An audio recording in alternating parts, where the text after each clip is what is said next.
이처럼 미국의 호르무즈 해협 역봉쇄로 긴장감이 높아지고 있는 가운데 지난 주말 결렬됐던 회담이 이르면 이번 주에 재개될 거란 관측이 제기됐습니다. 당장 모레인 16일 미국과 이란 협상 대표가 마주 앉을 가능성이 있다는 보도도 나왔습니다. 파키스탄 현지에 나가 있는 특파원 연결하겠습니다. 권준기 특파원. 네, 저는 지금 지난 주말 1차 종전협상이 열렸던 파키스탄 이슬라마바드의 세레나 호텔 앞에 나와 있습니다. 네, 미국과 이란 간의 2차 협상이 곧 개최될 수 있다, 이런 보도가 나오고 있다고요? 그렇습니다. 협상 재개설은 끊이지 않고 나왔는데 생각보다 이른 날짜에 2차 회담이 성사될 가능성이 있다는 관측이 나오고 있습니다.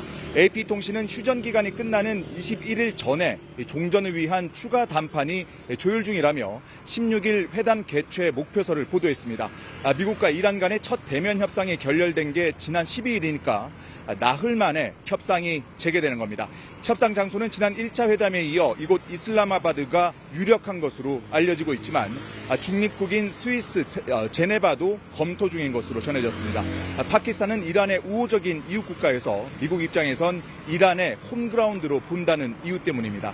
하지만 파키스탄이 중재국으로 계속해서 역할을 하고 있기 때문에 이곳 이슬라마바드가 여전히 2차 회담 장소로 유력하다는 전망이 나오고 있습니다.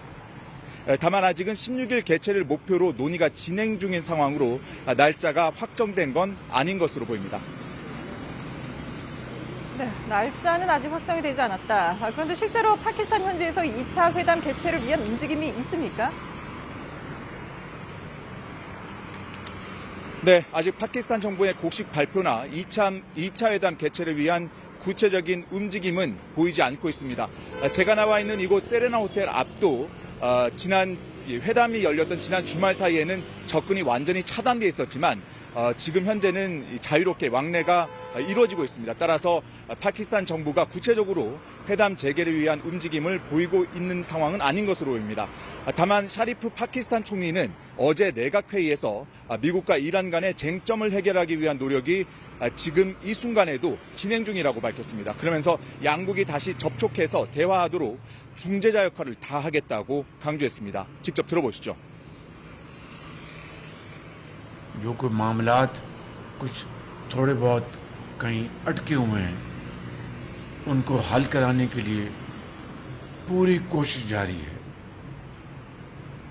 इसलिए मैं समझता हूं कि इस्लामाबाद पीस टॉक्स बजाते खुद एक तारीखी वाक़या है।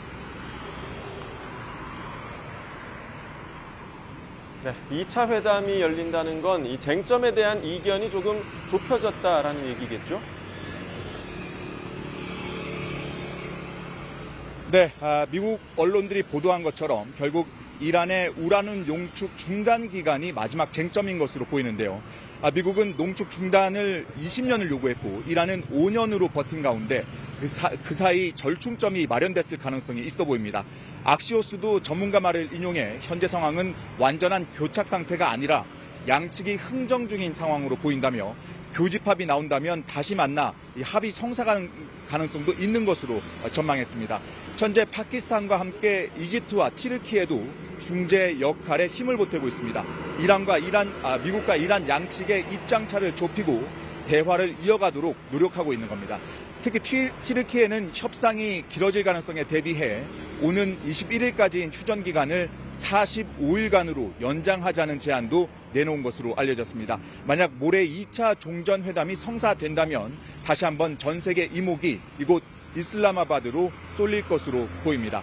지금까지 파키스탄 이슬라마바드에서 YTN 권준기입니다.